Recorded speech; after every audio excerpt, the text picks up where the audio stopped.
Good morning. I'm Julio Saenz, along with Mauricio Riveros. Today we'll meet Daniel Dunne, a former college basketball player who built a business as a sport agent and now as a coach. We hope you'll be inspired. Celebrating leaders in Rochester's unique and vibrant business community. We'll meet entrepreneurs whose passion and perseverance have helped push through life's challenges. Join us as we share their stories and journeys to success. It's time to be inspired. Dan, thank you very much for being in Be Inspired, a show that we develop to interview interesting people like you. I know that your story will be fascinating to our audience. So let's start telling us, who is Dan? Well, my name's Dan Dunne. I was born in Long Island, lived there until the 80s, moved to played at Seton Hall, played basketball at Seton Hall, got a scholarship there out of my high school, Long Island Lutheran. Played 4 years against the best college players in the world and the best basketball conference in the country, the Big East, the first 4 years. Played against Patrick Ewing, Kim Olajuwon, Clyde Drexler, Chris Mullin, Ed Pinckney, Bill Winnington. I can go on and on. Every day was a battle. And then I moved to Western New York. I was a grad assistant at Niagara University for 2 years. Worked with Joe R. Lucas, a local Rochester guy, who I ended up playing in the NBA with the Sacramento Kings. And then he's over in Spain and had a great career over there. Then I fell in love with Western New York. Worked at Brockport State for a couple of years as an assistant coach there. Then I ended up getting a teaching job at Monroe High School, or Monroe Middle School at the time, and back in 1989. And I've taught bilingual social studies, 6th, 7th, and 8th grade for 30 years. And during that time, I was still coaching, still trying to play in Puerto Rico during the summers. And I got into a business. My first love was playing and coaching.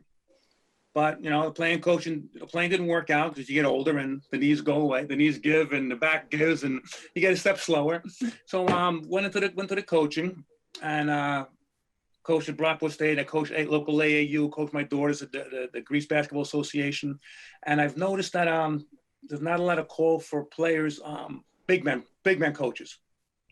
So I started Full Court International, my company, back in 1992, originally as a player agency. I placed players overseas. So it kind of developed from placing players overseas. I was a WNBA certified agent. I placed 85% of my clients internationally. I placed them in 30 countries around the world. And then I did it for 15 years, and it was a second full-time job, and it got too much. So let me cut it down and go specialize in something I really love, that I really know, is coaching big men, coaching centers and forwards. And that kind of blossomed into something else that at a level I never thought I would get to. I started with my daughter's AAU teams. I coached the Western New York Lady Lakers for a couple of years. I coached the Rochester Revolution for a couple of years. And some of my players developed into going Division I, won a state championship. So I said, let me continue and try to see if I could parlay this into something. Ended up talking to Rod Baker, who coached the Razor Sharks a couple of years, back in 10, 12 years ago. He mentioned Razor Sharks maybe looking for an assistant coach. So Rob Spahn came in for 1 year. I talked to him. He put me on staff, and I worked with the big men for the Rochester Razor Sharks for 2 years. And both years I was there, we won the championships in 2014 and 2016. And I'm like, you know what? I know I'm pretty good at this. And I'm working with these guys at the pro level. Let me see if I can continue and try to grab the brass ring, try to help these guys at the higher level. What are some of the tips you have for people that don't want to be coached? Don't want to be, it's actually more. Or don't think they need it. Sometimes they think they don't need it. It's not even been there, done that. Been there, done that. But when you get a couple of spoonfuls of that humble pie, and you're like, all right, I know you're trying to tell me this. What do I need to do? Kind of like you don't want to hear your parents telling you stuff when you're a teenager, because you know it all when you're a teenager. But when you're 21, 22, you go back to your parents and like, wait a second, how did you get so smart and I went to college? It's kind of the same idea. Nobody learns how to ride a two-wheeler the first time. So they have to have the training wheels. Right? All the training wheels. And as a coach, you're the training wheels. It's not all about me as the coach. It's about me trying to help you get better at what we're trying to do. Be it a teacher, be it a basketball player, be it a basketball coach. When I was teaching at Monroe High School, I was a mentor, a city school mentor, and I had first-year teachers, and I worked with them to help them hone their craft. I wouldn't advise you to do this. Try this instead, or let's try this, and and for the most part, they listen. Those who didn't listen, they find out the hard way. I'm only trying to help you. I'm trying to help you get better and help the kids. So I'm trying to help the players get better to help the team. So it's not about me trying to show them or tell them how to do it and what to do. I'm the training wheels. I'm trying to hold your hand and guide you to show you this is how I see you can get better. This is what I see you can do to improve. And you take that piece of puzzle and put it on your puzzle your puzzle of life or whatever. And if you can use it, fine. If you can't use the piece, then that's okay. But at least I'm showing you the love and respect that I want to help you get better. That is so powerful. And I love how you frame it. It's really interesting to see how coaches use strategies. Now, building teams is a very important aspect. So, and you can apply for basketball teams, and you can also apply for businesses. Building teams, what's the philosophy and how we achieve that cohesion that the teams need? Right, because no one can do it alone. Whatever the goal is, whatever the strategy is, whatever the final desire of achievement, it cannot be done. The individuals cannot be done by yourself. If whatever you do with your hand, you can't do things with one finger in your hand. The hand has to work. All five have to work together. If you need to defend yourself, all five got to come together. So because you can't. All parts have a certain function. I know each function is important, and if one function doesn't work, nothing works. Look at your car. One part of the car doesn't work. One piston doesn't want to work. The brakes don't want to work. The carburetor doesn't want to work. Is the car going to run? No. So everything has to know their role, their part, what they can do, and they have to give of themselves to be a better team. So I didn't know that you had played at Seton Hall during the height of the Big East. That's just amazing. It wasn't really the height. It was the beginning of the Big East. The first 4 years of the Big East, I was there, and we kind of took our lumps. We Seton Hall was not ready. We weren't ready to go into the Big East. Syracuse, Georgetown, Connecticut, St. John's, and it was us and Providence at the bottom, but it was a learning experience. We never gave in. We got our heads handed to us numerous nights, but every team knew they were in a dogfight. Mm-hmm. Every team knew, kind of like you get a little Chihuahua going against a Great Dane. The Chihuahua's going to give it the best he has, and the Great Dane's going to know he's going to have the chew marks on his ankles, knowing that he was in a scrap.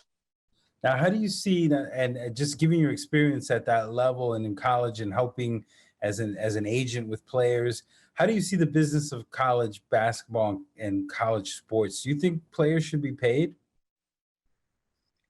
Well, I would say they're paid by their scholarship. Mm-hmm. But to put it that they're paid by their scholarship. But on the flip side, these schools are making millions of dollars off of these players. Now, I would say for the NCAA or whatever organization is, I would say if you come to my school and you graduate in 4 years or 5 years, we're going to, part of the money we earned as a school while you were here, we're going to put that aside as an account for you. So you can come back and do your graduate work. Or maybe if you don't want to do your graduate work, maybe you can use that as a down payment for a house or something like that down the road. Because it's a lot of blood, sweat, and tears that goes into it. And when you get to be my age, the body's cashing the checks that it wrote back in our early teens and early 20s, the knees, the back, the shoulders, the neck, but I'd do it again if I could. But I think there's got to be some kind of feasible way for the money to be more equitably divided. Because you look at the NFL players who were in his 60s and 70s, the guys with the concussions and all that, right? They had to sue the league to get something back because the league's making billions of dollars now. There should be some kind of mechanism at the NCAA to, I'll say, kind of reward the players. Yes, they get the college degree if they go for the 4 years. But I would say some kind of stipulation, if you come and graduate within 4 or 5 years, then we're going to put aside X amount of money for you for your graduate work. Be it, $15,000, $20,000. That takes a chunk out of their graduate work, or if they have a trade school they want to go to or something that they won't have to pull out of their pocket later on. Excellent. And, something that is very interesting is the evolution, right? And so technology, how technology is impacting the basketball specifically. Oh, everything is what the metrics. It's all numbers now. It's all numbers. If you look at the NBA, this guy shoots 36% from 3-pointers. Then so we're going to actually stretch out the floor and give this guy run more plays for player X who shoots 36% from the 3-point line, get him more shots, as opposed to getting the ball inside to the 6'10" guy who only makes 40%, 50% of his shots. So you get 30% more points for less tries. That's just a brief example, but from my time to now, the game has changed a lot with the development of the 3-point shot. It's not a lot of emphasis on pounding the ball inside like Patrick Ewing and then the Bad Boys and the Pistons, and then but it's more cybermetrics and more numbers involved and percentages, and they even go by like playing time. Who gets tired? Whose production goes down in the fourth quarter? Whose production goes up in the fourth quarter? And coaches use that, and they play the players who are whose numbers show that they can perform better in the fourth quarter. Look at baseball. The managers, they like, this guy struck out against this pitcher 5 out of the 7 times he pitched against him. I'm going to bring that pitcher in and pitch against this guy who's pinch hitting. It's that kind of numbers game. Sure. Yeah, it's amazing what everything gets tracked these days. It's amazing. Yep, everything, and it's a whole different ball game now than even 10 years ago. Well, thank you, Dan. We'll be back with more after these messages.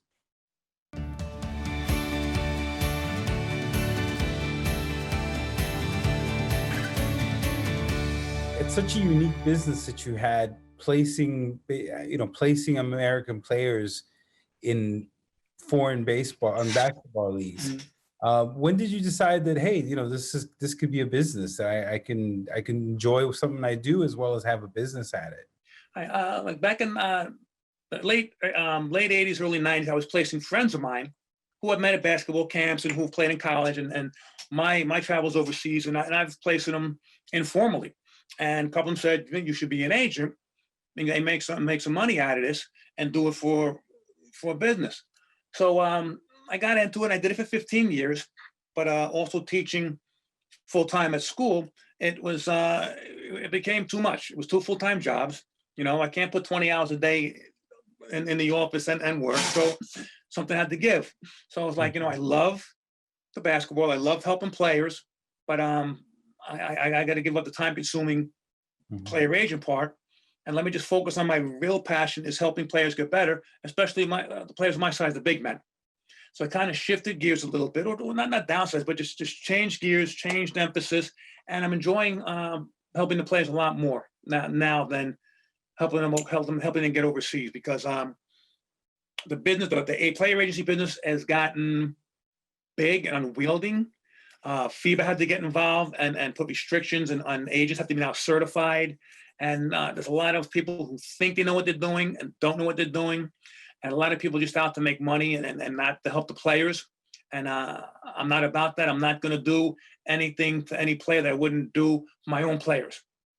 I'm not going to take your money and help you or your son that I wouldn't do the same thing for my son or my child. And just to follow up, what are some of the countries that you placed players in? Oh, I placed players, and I placed 30 countries around the world, in 6 continents. I've had them in Ecuador, Mexico, Dominican Republic. I've had them in Europe. I placed a player in Tunisia, in Africa. I had a player in South Korea. I had multiple players in Australia, Argentina, England, not Italy, Germany, a couple places in Germany, Luxembourg, country of Georgia. That's just the name of a few at the top of my head. And I'm also, I forgot this part, kind of when I switched gears out of agency, I also got into scouting. So I've been a long-time scout for Harlem Globetrotters and the Washington Nationals, the team that plays them. So I find players for both teams. I've been doing that since 1991. And that's also helped when I was doing a player agency. Some of my clients ended up playing with the Globetrotters, but most of them ended up playing with the the New York Nationals or the Washington Generals, the opponents are the Globetrotters. And that branched into me scouting for a couple of teams in Puerto Rico, a couple of teams in the basketball league, the TBL, and the Canadian National League. So I scout for a bunch of teams in those three leagues, as well as the Globetrotters. And I do the big man stuff as well.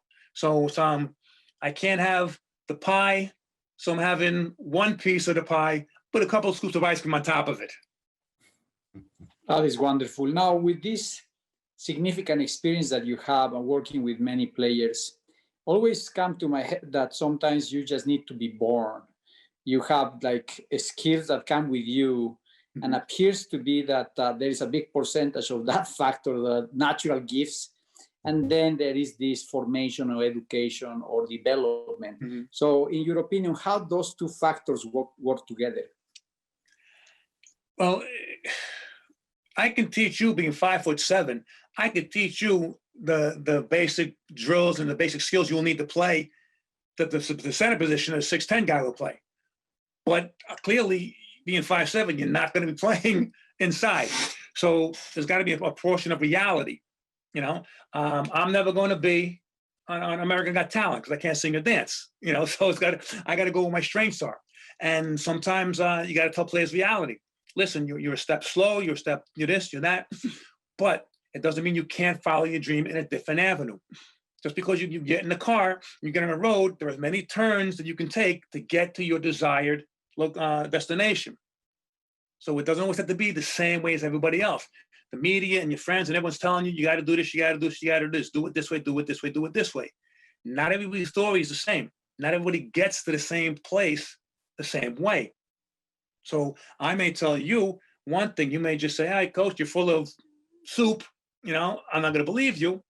And you go to somebody else and they'll help you. And then, "Oh, what? Coach Dunne told me this. That's right. Coach Dunne told me this." You're always going to get honesty from me. I'm not going to lie. I'm not going to BS you. What you see is what you get. Like Flip Wilson used to say, what you see is what you get. I'm trying to help you get better. And if you're 6'9", and if you got the ability, but you're lazy, I'm going to stick my foot up. You're not a guy, and I'm going to get you to work harder, so you can fulfill not your destiny, but you can get closer to what your potential is. Because as a teacher, teaching 30 years in a city school district, coaching from 5-year-old girls up to professional men, I've seen a whole gamut of potentials and attitudes and work ethics, and you kind of can distinguish who has it and who doesn't, who needs a little push, who needs a foot of their butt, who's just wasting time because they're there because their friends are there or their parents sent them. So it's difficult at times, but it's very rewarding most of the time, because you will see the light in their eyes when you're teaching. When you have those kids in your hand, you're teaching a lesson about portion of American history, and they're right there. Or you're on the floor and you're telling the kid how to do a drop step and make a left-handed layup. Turn your hips and square your shoulders. Use the backboard, and they make it. Then they do it in the game, and they look at you doing it again. I'm like, "Coach, I did it." That's the light goes on, the aha moment. That's what you're looking for, and that sticks in their head. It's like, "Thanks, Coach, for showing me that." No, you know what? I showed you because you could do it, because you wanted to do it. Fantastic. Yeah, I'm just amazed at the career you've built out of something that's your passion. Mm-hmm. That's really, what the show is about, is building a business and a career out of what you're passionate about. Now, when you first started playing basketball, how old were you? I was 14. That was the first time you played. That was the first time. I was 14. I've played like recreation basketball we had in the town I grew up, Levittown, like 3rd, 4th, or 5th grade. But I didn't take it seriously until I was in 9th grade. I was 14 years old. I was 6'4", I think. And my math teacher was the 9th grade coach. And he said, "Dunne, if you want to pass math, you're gonna play basketball." So I'm like, "All right, I guess I'm playing. For me, I guess I'm playing basketball, because for me, math doesn't add up. So get it? Math doesn't add up. Math doesn't add up. No, so one thing led to another, and I kept growing, and then I got better, and through the grace of God, I ended up changing schools and going to a powerful New York State Powers, Long Island Lutheran. They're state federation champions all the time, and I ended up having excellent coaches, and Ended up getting a scholarship to Seton Hall, and it just took off. I was in the right place at the right time. Now, the man upstairs put me in different situations that gave me the opportunity to excel. And sometimes I didn't use the opportunity to excel, but I used the opportunity to get to the next opportunity. There was always something else there waiting. There was a next step, always a next step. And through my father teaching me, my brother teaching me, my coaches teaching me, don't give up. Keep going, one step at a time, one step at a time. What is that the Rocky tells Adonis Creed? One punch at a time, one round at a time. Same thing with life. One step at a time. You get knocked down, you get up. You dust yourself off and you keep moving. If you stay down, you're not going to get anywhere. Excellent message, Coach. It was an honor to have you here, and clearly you have impacted generations, and that is so beautiful. Thank you again for being part of Be Inspired. I'm sure that we will have you in other opportunity, and we have learned so much today. So thank you again for giving back to the community too, and helping the next generation. And I'm sure that we'll be together in the future. Thank you. Well, thank you so much for your time. Appreciate it. Anytime, contact me. Love to come back on again.